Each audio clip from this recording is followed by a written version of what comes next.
sont meilleurs, vous voyagez dans des conditions royales. Royales. Le chemin de fer va changer non seulement le paysage, mais la façon de fonctionner de l'économie. La France, qui avait pris du retard, rejoint les grandes nations industrielles européennes, évidemment l'Angleterre, la Prusse, l'Europe du Nord. Car le chemin de fer a un impact direct sur l'activité industrielle. Les trains sont de gros consommateurs de charbon et le développement des mines connaît alors un essor fantastique.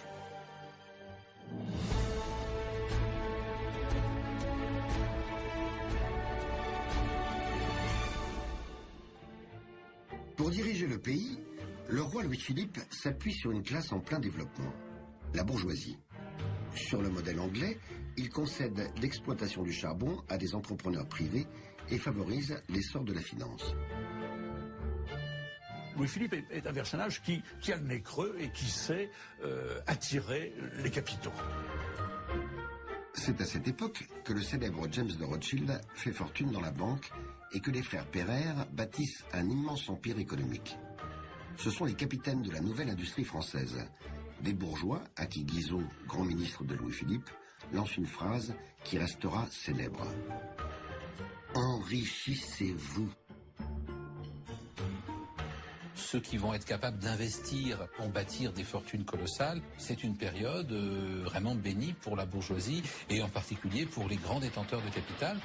Ces bourgeois convertis à l'industrie investissent dans une autre innovation décisive, les machines à vapeur. Ces nouvelles technologies, développées encore une fois en Angleterre, augmentent considérablement les capacités de la production. Marteau pour les forges, filature pour les métiers à tisser, les machines permettent de produire à très grande échelle. Textile dans l'Est, dans la région lyonnaise, dans le Nord, sidérurgie en Saône-et-Loire, enfin, c'est tout le pays qui s'industrialise, à commencer par les bassins miniers du Nord et du Sud de la France. Ces impressionnantes constructions métalliques s'appellent des chevalements. Bien, venez, je vais vous montrer. Ah, j'ai hâte de voir ça. Comme pour le chemin de fer, le modèle, c'est encore une fois l'Angleterre. Grâce à des techniques importées d'outre-Manche, on sait désormais aller chercher le charbon à grande profondeur et l'exploiter à une échelle industrielle. À Wallers-à-Rambert, ces galeries ont été reconstituées pour le tournage du film Germinal. C'est ici que Mac Lesguy, accompagné de l'historien Gérard Dumont, découvre la vie de mineur. Une nouvelle profession très dure qui s'exerce à plusieurs centaines de mètres sous terre. Pourquoi est-ce qu'on va chercher justement le charbon aussi profond? Eh bien, tout simplement parce que dans le nord de la France, il est caché ce charbon. On n'est pas en Belgique ou on n'est pas en Angleterre où les veines affleurent parfois. Et c'est pour ça qu'il faut aller chercher très loin. Alors, l'extraction du charbon, ça se passe où? Ah ben c'est par là, Mac. On y va. Allons-y.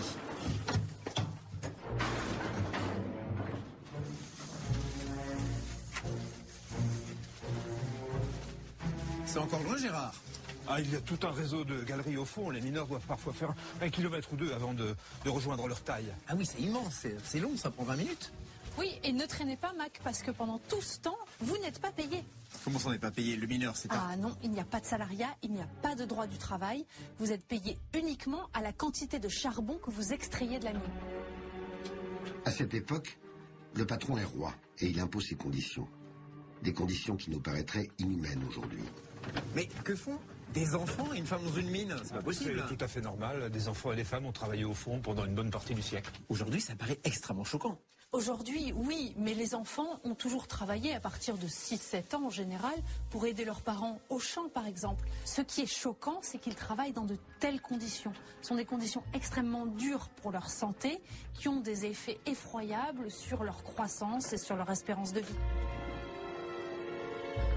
Pour preuve, les petits ouvriers des mines mesurent en moyenne 12 cm de moins que les enfants des bourgeois. Depuis 1841, une loi interdit bien le travail des enfants de moins de 8 ans dans l'industrie, mais elle est rarement respectée. Malgré la pénibilité, 300 000 paysans quittent les campagnes, attirés par les emplois à pourvoir dans l'industrie qui se développe dans le nord de la France. Marjolaine, pourquoi est-ce que ce charbon, c'est aussi important à l'époque? C'est l'or noir de la révolution industrielle. C'est 4 fois plus efficace que le bois pour un volume, vous le voyez, très réduit. Et donc, on s'en sert pour tout et pour produire l'énergie dont l'Europe entière a besoin. Allez, j'y vais. Mais comment travaille exactement un mineur? Mac va apprendre à tailler le charbon et il n'est pas au bout de ses surprises. D'accord.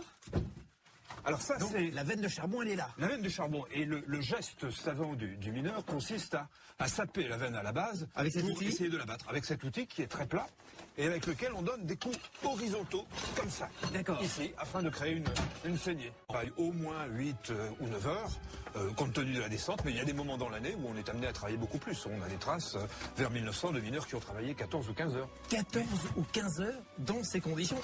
Aujourd'hui, on dirait que c'est inhumain. Les conditions de travail sont exécrables. C'est pas qu'elles sont difficiles, elles sont exécrables. C'est un travail exténuant parce que c'est un travail mécanique, c'est toujours le même geste, c'est pas aéré, ça se fait dans des conditions difficiles aussi en termes de lumière. Et comme la main-d'œuvre est abondante, les mineurs sont contraints d'accepter les conditions financières fixées par les patrons.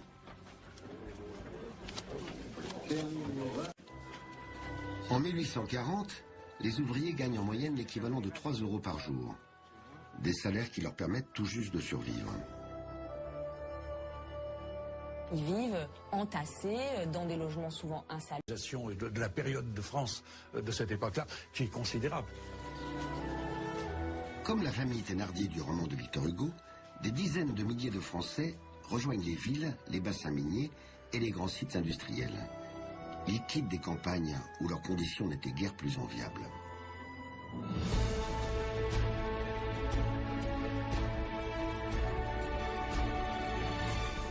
Si le roi Louis-Philippe est un adepte du progrès industriel, il règne avant tout sur un pays de 25 millions de ruraux. 80% des Français sont toujours paysans. Depuis 1789, une majorité d'entre eux est propriétaire de la terre qu'ils cultivent. Mais cette nouvelle donne n'a guère amélioré leur sort. Le modèle de la famille paysanne en France, c'est une famille qui travaille sur ses terres et tout le monde travaille. Le père travaille au champ, fait les labours, organise les cultures. La femme, généralement, s'occupe du poulailler. Et puis, les fils et les filles aident leurs parents, à la fois dans les travaux des champs, dans les travaux domestiques. Au village du Bournat, près de Périgueux, on reconstitue la vie des paysans du 19e siècle. C'est la période des moissons, auxquelles Mac Lesguy et Marjolaine Boutet vont participer. À cette époque, tout se fait encore à la main. On a l'impression que rien n'a changé depuis le Moyen-Âge, ou presque. Effectivement, peu de choses ont changé en termes de travaux agricoles qui restent. Innovation technique, dynamisme économique et rayonnement de la cour impériale, la France connaît la réussite sur le plan intérieur. Et Napoléon III remporte aussi d'importants succès sur la scène internationale. En 1859, la France aide les Italiens à se libérer de la domination autrichienne. Elle reçoit Nice et la Savoie en remerciement et retrouve une place importante en Europe. Louis-Napoléon porte le nom de Bonaparte et il reste sans doute nostalgique de gloire militaire. Son régime a obtenu des succès sur la scène diplomatique, avec par exemple l'unification de l'Italie qui s'est faite vraiment sous la protection et l'égide de la France. Il pourrait s'en contenter, mais il y a ce rêve d'un empire. Avec la conquête de l'intérieur du Sénégal et la colonisation de la Kabylie en Algérie, la France renforce son influence sur le continent africain. Les expéditions en Orient aux côtés des Anglais aboutissent à la naissance de l'Indochine. Tout semble réussir à cet empire en marche. Au succès en politique étrangère s'ajoute une période de prospérité économique qui commence enfin à avoir des retentissements dans les campagnes.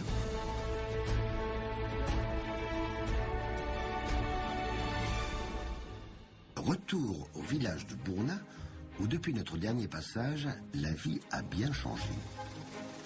Pour les travaux des champs les plus pénibles, des machines spectaculaires remplacent peu à peu la force humaine. Mac retrouve Laurent Bernat, qui remet ici en service une des premières moissonneuses à traction animale. Une nouveauté venue des États-Unis. Comment elle s'appelle cette machine, Laurent? C'est la faucheuse javeleuse. Les javelles, ce sont ces gerbes de blé laissées par la machine. Elle fauche, elle remplace donc une personne ou même plusieurs en train de faucher. Et les bras, comme ça, rabattent et font des paquets qui vont être faciles à lier. Donc ça remplace le travail du faucheur et ça va infiniment plus vite. C'est incroyable. Ah oui, sur une surface comme ça, il aurait fallu à peu près 8 personnes pendant 2 jours. Là, avec cette machine, sur une journée, on a coupé l'intégralité du champ. La révolution industrielle va amener une progressive mécanisation de l'outillage agricole. Et donc une amélioration des techniques d'exploitation et donc une amélioration des rendements. Ça y est, on est déjà au bout du rang, à la main, il nous aurait fallu... Au bout du rang, et là donc on voit parfaitement la gerbe de blé, donc c'est exactement ça. Voilà, elle est faite, il n'y a plus qu'à la lier. Et à la charger sur la charrette, on est... Et ça c'est vraiment l'exemple type de ce que la mécanisation de l'agriculture amène comme progrès. Et surtout, on peut envisager de faire des surfaces de culture beaucoup plus importantes. Avec de tels progrès, l'évolution de la production est spectaculaire. Elle double de volume entre 1850 et 1870. Marjolaine, vous avez vu cette machine à la vitesse à laquelle elle travaille, c'est incroyable. Ah oui, c'est tout à fait incroyable. Mais la révolution agricole, ce n'est pas que les machines, c'est aussi les engrais et plus généralement une meilleure connaissance des plantes et des sols qui augmente les rendements par 3 ou 4. On produit plus, on produit mieux. J'imagine que les paysans s'enrichissent. Finalement, c'est une bonne période, ce 19e, pour les paysans français. Les campagnes françaises sont vraiment extrêmement prospères au 19e siècle. On parle de véritable âge d'or pour les paysans français. Grâce à ces progrès, les revenus des paysans augmentent durant toute la seconde moitié du 19e siècle, ce qui a des conséquences très concrètes sur leur vie quotidienne. Là, Laurent, on est dans une reconstitution d'une table paysanne à la fin du 19e. Qu'est-ce qu'il y a de nouveau sur cette table? Tous ces accessoires, très luxueux, des verres, des assiettes. Des assiettes. Avant, il y avait des bols et des écuelles. Tout à fait. On a un certain nombre d'accessoires aussi, notamment les soupières, des plats pour servir les aliments. Mais attendez, ça me rappelle étonnamment le repas chez les bourgeois. Cela témoigne de l'enrichissement des paysans au 19e siècle et puis aussi de leur volonté d'imiter les bourgeois puisque les valeurs bourgeoises deviennent à l'époque les valeurs de la majorité de la population française. L'amélioration des conditions de vie des paysans, c'est très concrètement une amélioration des conditions de confort à l'intérieur de la maison paysanne. Les meubles qui étaient autrefois fabriqués soi-même ou par l'artisan du village deviennent des meubles industriels. On va acheter une table, des bancs, parfois une chaise. Et puis on va avoir aussi dans la maison paysanne parfois des objets superflus, une horloge, une belle horloge comtoise. Alors maintenant, au niveau de l'alimentation, est-ce qu'il y a des nouveautés, Laurent? Quelque chose d'extrêmement important, c'est la pomme de terre. La pomme de terre, mais moi je croyais que depuis Parmentier, c'est-à-dire depuis à peu près une centaine d'années, on mangeait déjà la pomme de terre. Le temps que les gens prennent l'habitude, ça prend plusieurs générations et c'est véritablement au 19e siècle que la pomme de terre devient l'alimentation de base, notamment des paysans français, parce que ça pousse très bien, ça se conserve facilement et avec le chemin de fer, on peut en transporter dans toute la France, ce qui met fin aux famines. Vous voulez dire que c'est le chemin de fer et la pomme de terre qui font disparaître les famines en France? Exactement. Le chemin de fer permet aux denrées alimentaires de circuler facilement d'un bout à l'autre du pays. Les régions se spécialisent alors dans les productions agricoles les plus appropriées à leur climat et terroir. Betteraves dans le nord, céréales dans la Beauce, élevage en Normandie, fruits et légumes dans le sud. Ça veut dire, Marjolaine, que les paysans ont suffisamment d'argent pour aller au marché, pour aller acheter des choses un peu exotiques, alors qu'auparavant, ils ne mangeaient que ce qu'ils produisaient. C'est une véritable révolution dans le monde agricole, puisque les paysans ne produisent plus tout ce qu'ils vont manger, ils se spécialisent dans une culture, et le reste, ils vont faire comme les citadins, c'est-à-dire qu'ils vont l'acheter au marché. L'alimentation s'améliore et on le voit à un indice très simple, c'est l'augmentation de la taille. Au miracle. Ce sont ces campagnes très pratiquantes que petit à petit les républicains vont rallier à leur cause. Et si la Troisième République va s'imposer définitivement, c'est grâce au coup de génie d'un ministre de l'Éducation visionnaire, Jules Ferry.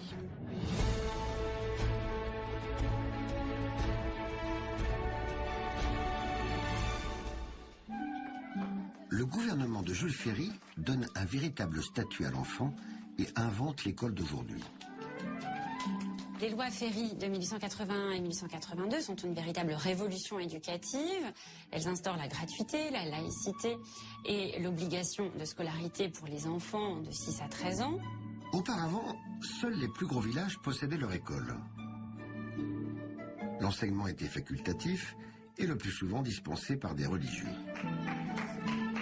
Désormais, toutes les communes vont avoir leur école et tous les enfants de France vont la fréquenter. Comme celle du petit village d'Euilly en Champagne, qui est resté dans son état d'origine et dans laquelle une association nous fait revivre l'enseignement du temps de Jules Ferry. Inspection des poux maintenant. Lors de ces reconstitutions, Katia est l'institutrice de l'école républicaine. On ne badine pas avec la propreté à cette époque. L'école de Jules Ferry inculque aux petits Français des nouvelles règles d'hygiène et de propreté et on est très strict avec ces nouveaux usages. Messieurs, prenez place. Mesdemoiselles, c'est à vous. Héritage de l'Église qui sépare les sexes, il y a des écoles de filles et des écoles de garçons, sauf dans les petits villages comme Euilly, où il n'y a qu'une classe par tranche d'âge. Bonjour les enfants. Ils ont tous des blouses, c'est pour pas se salir. Oui, mais surtout ça a un côté symbolique. La blouse cache la misère comme la richesse et met tous les enfants à égalité devant le savoir. Très républicain. C'est peut-être pas si mal. La journée de classe débute toujours par une leçon de morale. Très bien. Que veut dire cette morale? Qui a une idée? Jeune homme? Il faut aider notre papa à travailler. Marjane, c'est incroyable, on commence par de la morale.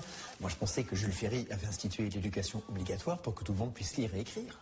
Alors, le but de ces leçons de morale, c'est de montrer aux enfants et surtout aux parents qu'on n'a pas besoin de l'Église pour leur donner une bonne éducation et de bonnes valeurs. La volonté des Républicains et la volonté de Ferry de retirer à l'Église son rôle dans la formation des enfants, c'est que l'Église, traditionnellement,